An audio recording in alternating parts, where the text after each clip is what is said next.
नमस्कार, Dayanand online classes में आपका स्वागत है। आज हम इंग्लिश ग्रामर में नया टॉपिक लेते हैं, कंजक्शन।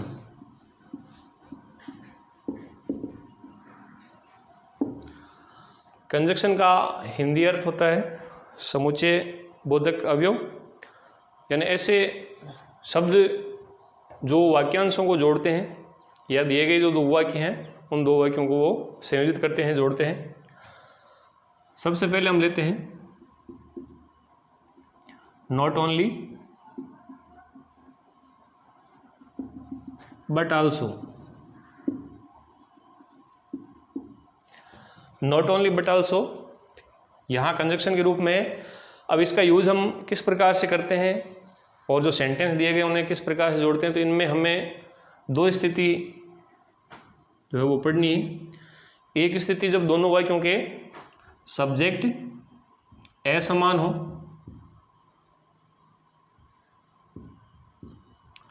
और दूसरी स्थिति होती है जब दोनों वाक्यों के सब्जेक्ट समान हो। तो जब सब्जेक्ट असमान होंगे तब मेन वर्ब या ऑब्जेक्ट जो है वो सिमिलर हो सकते हैं, समान हो सकते हैं, और जब सब्जेक्ट समान होंगे तो ऐसी स्थिति में ऑब्जेक्ट या जो मेन वर्ब है वो भिन्न भिन्न हो सकती है। तो इनका यूज हम कैसे करेंगे वो हम यहाँ एग्जाम्पल लेकर के देखते हैं।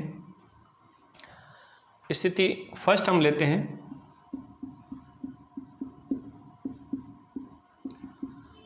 जब सब्जेक्ट असमान हो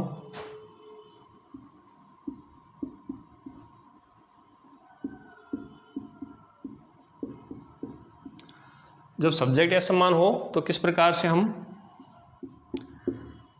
नॉट ओनली बट आल्सो का यूज करेंगे। जैसे रोहित प्लेज क्रिकेट, और सेकंड इसी में दे दिया अंकित प्लेज क्रिकेट। अब इसमें हमें use not only but also करना है। तो जब सब्जेक्ट दोनों ही सेंटेंस में हम देख रहे हैं असमान है, यहाँ रोहित है और यहाँ अंकित है, उसके बाद का जो सेंटेंस है वो दोनों में सिमिलर है, समानता है, तो नॉट ओनली बट आल्सो का यूज हम दोनों सब्जेक्ट के मध्य ही करेंगे। तो स्टार्ट में हम लिखेंगे not only Rohit but also Ankit pledge cricket. पहले दो डिफरेंट सेंटेंस थे, नॉट ओनली बट आल्सो का यूज हमने किया तो एक सेंटेंस हमने इनका बनाया। Rohit pledge cricket, Rohit cricket खेलता है। अंकित प्लेज क्रिकेट, अंकित क्रिकेट खेलता है। नॉट ओनली बट आल्सो का जो जनरल मीनिंग है उसका अर्थ होता है न केवल बल्कि भी। तो यहाँ सेंटेंस जो हमने बनाया है उसमें जो हिंदी मीनिंग है उसका ये होगा not only Rohit but also Ankit pledge cricket. न केवल रोहित बल्कि अंकित भी क्रिकेट खेलता है। और सेंटेंस हम लेते हैं, Radha is singing a song.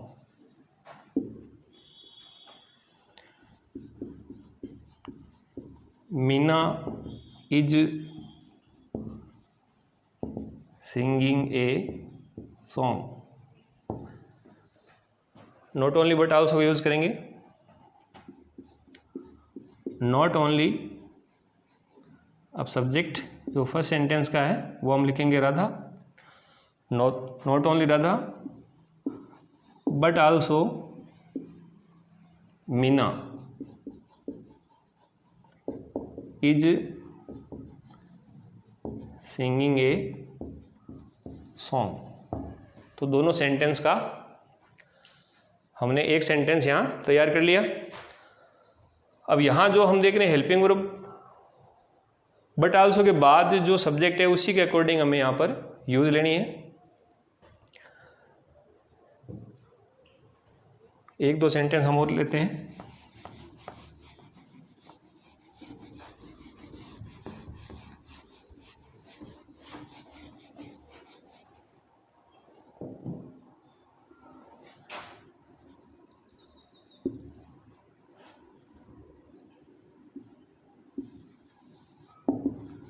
Rajesh learned a lesson Ajay learned a lesson।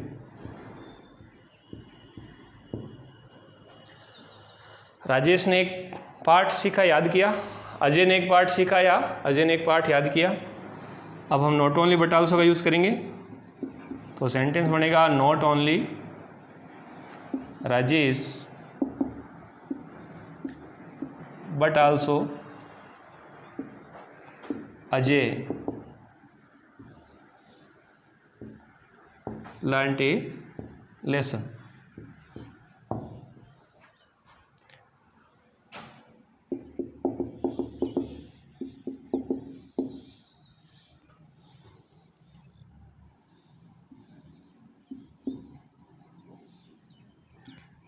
They are waiting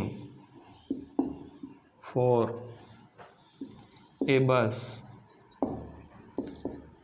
We are waiting for a bus। तो सेंटेंस बनेगा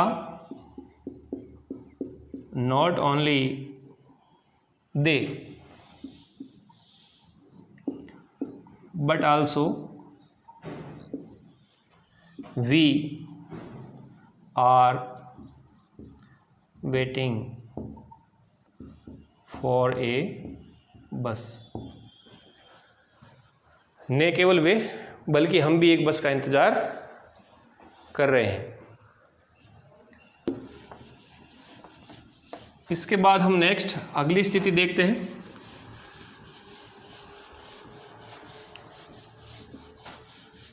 सेकेंड स्थिति में जब सब्जेक्ट जो दिए गए सेंटेंस है उनके सब्जेक्ट समान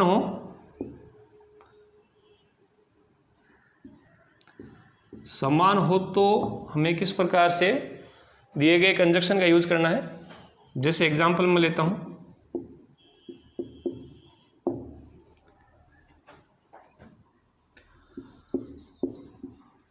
सेंटेंस लिया है जैसे रोहित इज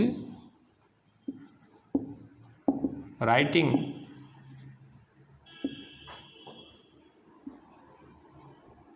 ए लेटर।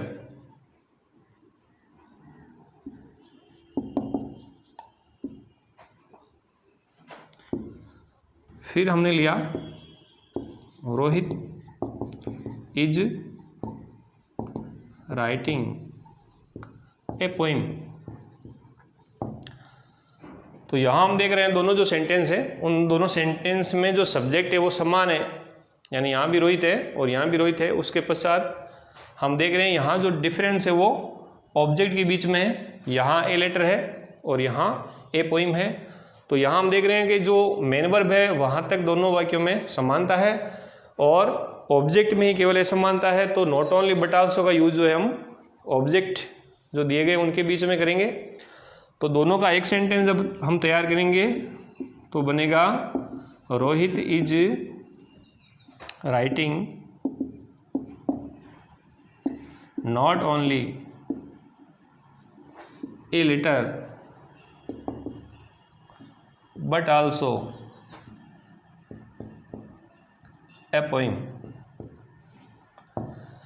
यानी यहाँ हमने नॉट ओनली बट आल्सो का यूज जो है वो ऑब्जेक्टों के बीच में किया, not only a letter but also a poem.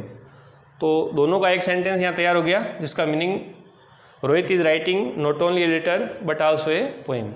Rohit न केवल एक पत्र बल्कि एक कविता भी लिख रहा है।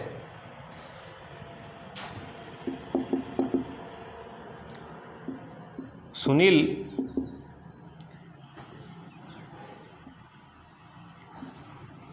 eats an apple। Sunil eats a mango।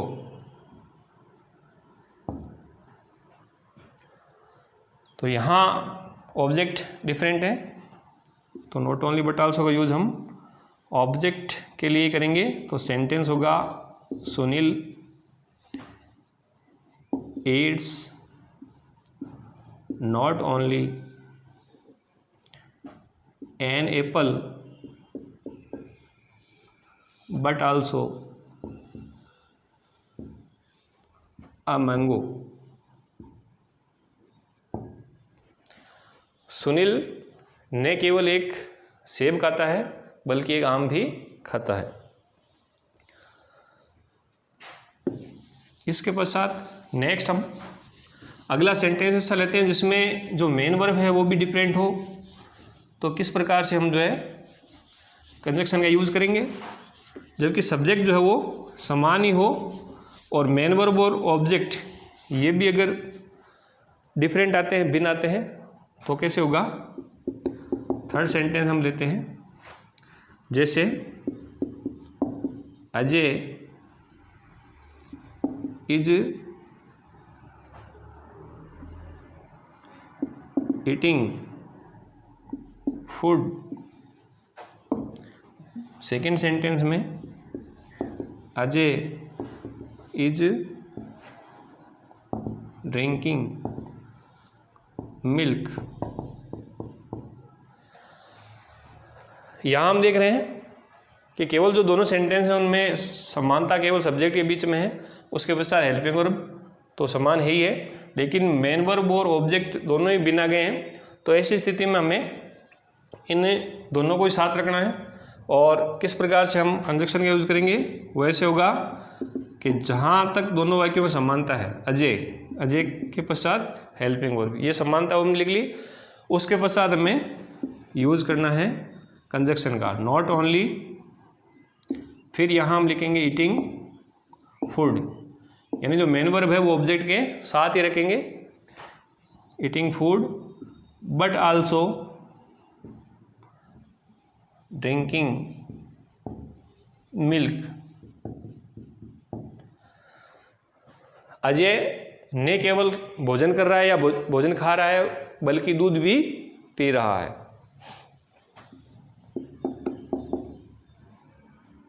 Next sentence हम लेते हैं,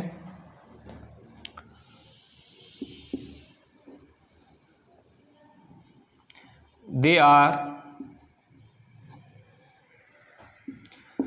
singing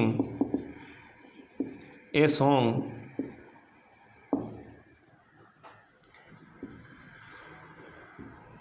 they are dancing on the floor।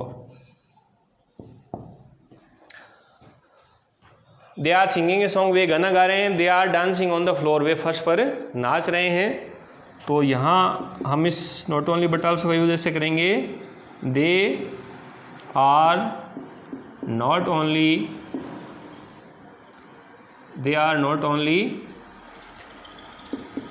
singing a song but also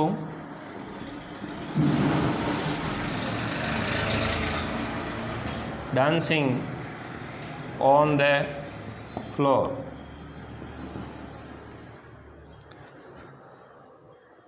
तो हमने पहला कंजक्शन लिया नॉट ओनली बट आल्सो, इसकी जो दोनों स्थितियां बनती हैं उनको हमने यहाँ सीखा। अब हम नेक्स्ट सेकेंड नंबर पे लेते हैं बोथ एंड।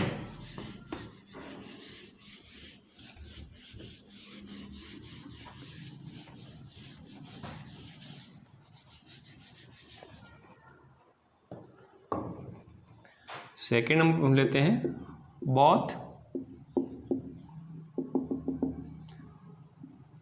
एंड। जनरल हम अर्थ लेते हैं दोनों और। यूज की हमें वो दो स्थिति यहाँ पर सीखनी है। पहला तो जब सब्जेक्ट असमान है तो हम बोथ एंड का यूज़ कैसे करेंगे, और जब सब्जेक्ट समान है तो हम बोथ एंड का यूज कैसे करेंगे। तो स्थिति फर्स्ट हम लेते हैं जब सब्जेक्ट असमान।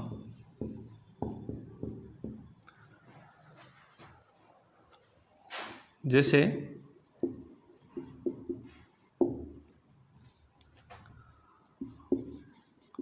Ram is singing a song,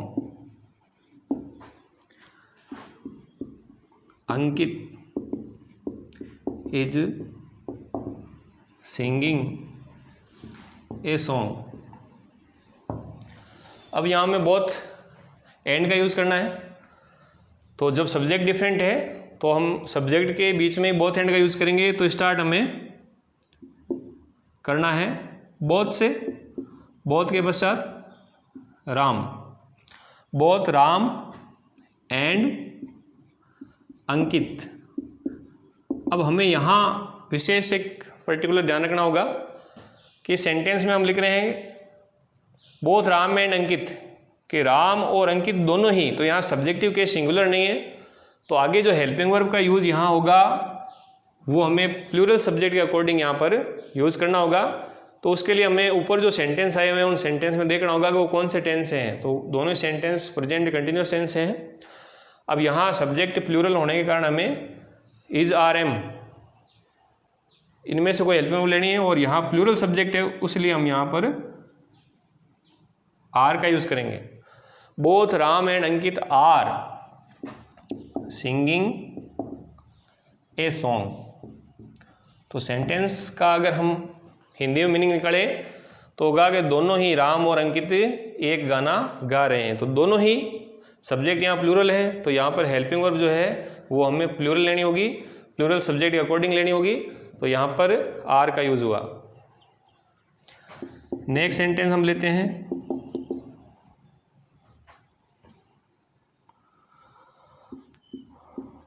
Rohit सा ए लाइन।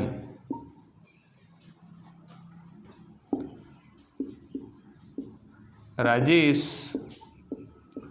सा ए लाइन। रोहित ने एक शेर देखा और राजेश ने एक शेर देखा, तो सब्जेक्ट डिफरेंट है, हम यूज करेंगे बोथ रोहित एंड राजेश सा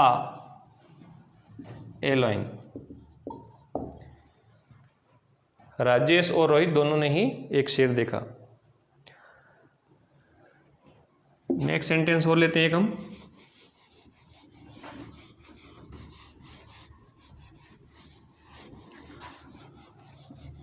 जैसे सेंटेंस है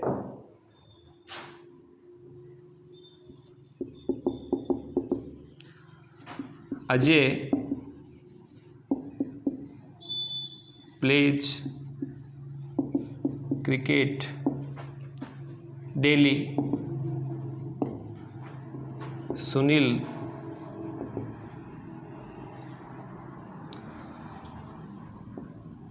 प्लेज क्रिकेट डेली। यहाँ सब्जेक्ट डिफरेंट ही है, प्रेजेंट सिंपल टेंस है। इसका हम सेंटेंस तैयार करेंगे तो हम स्टार्ट करेंगे बोथ से। Both Ajay and Sunil.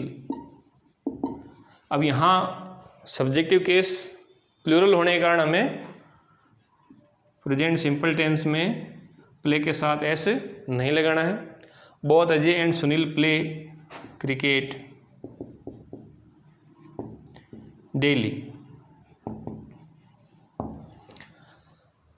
दोनों ही अजय और सुनील हमेशा क्रिकेट खेलते हैं। इसके पश्चात next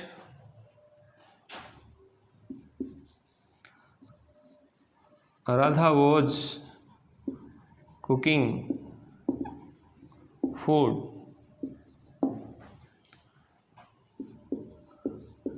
Ritu was cooking food. Both and का यूज करेंगे। बोथ राधा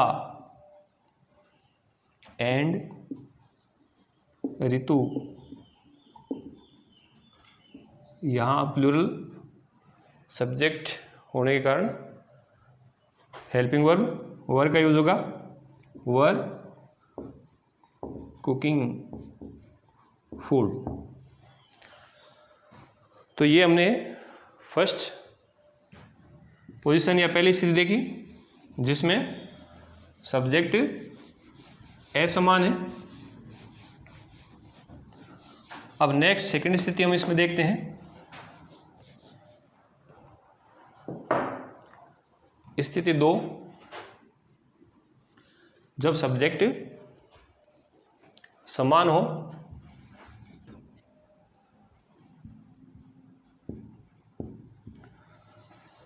सब्जेक्ट समान होने पर किस प्रकार से हम इसका यूज करेंगे।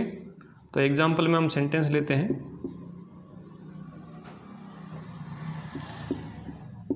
विनोद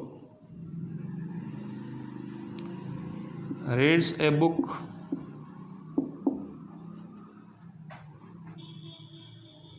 दूसरे में हमने ले लिया ही रीड्स ए न्यूज़पेपर।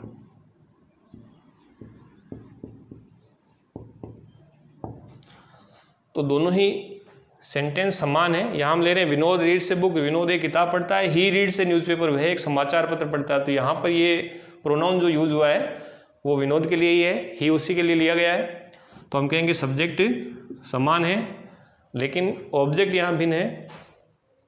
यहाँ पर ए बुक है और वहाँ ए न्यूज़पेपर है। तो बोथ एंड का यूज़ हम इनके लिए करेंगे। तो स्टार्ट में हम लिखेंगे Vinod reads both a book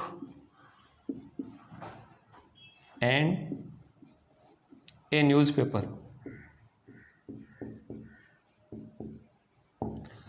तो यहाँ हमें जो है वो सब्जेक्ट के अकॉर्डिंग कोई हेल्पिंग वर्ब चेंज करने का कोई मैटर नहीं है, क्योंकि जो बोथ एंड का यूज है वो दोनों ऑब्जेक्ट के बीच में हो गया है।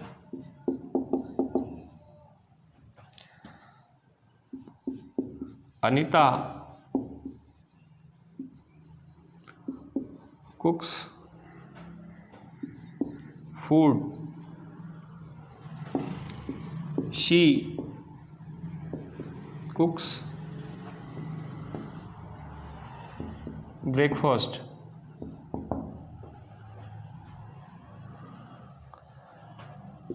तो यहाँ हम लिखेंगे Anita कुक्स both food and breakfast.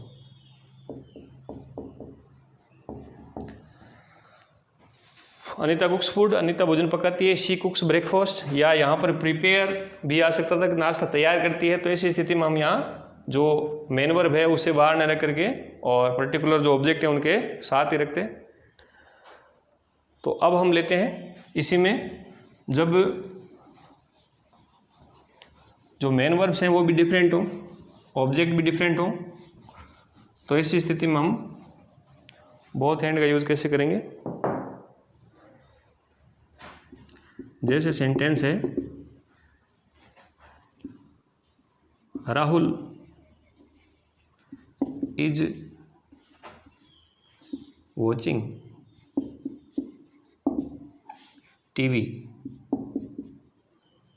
Second में ही इज लिसनिंग ए रेडियो। तो यहाँ हम देख रहे हैं कि जो ऑब्जेक्ट है वो भी डिफरेंट है, इसके अलावा मेन वर्ब भी जो है वो डिफरेंट है। तो यूज होगा राहुल इज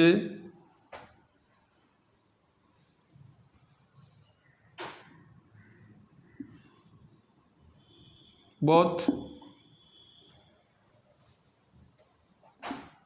watching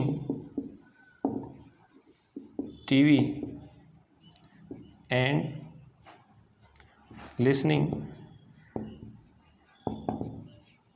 radio।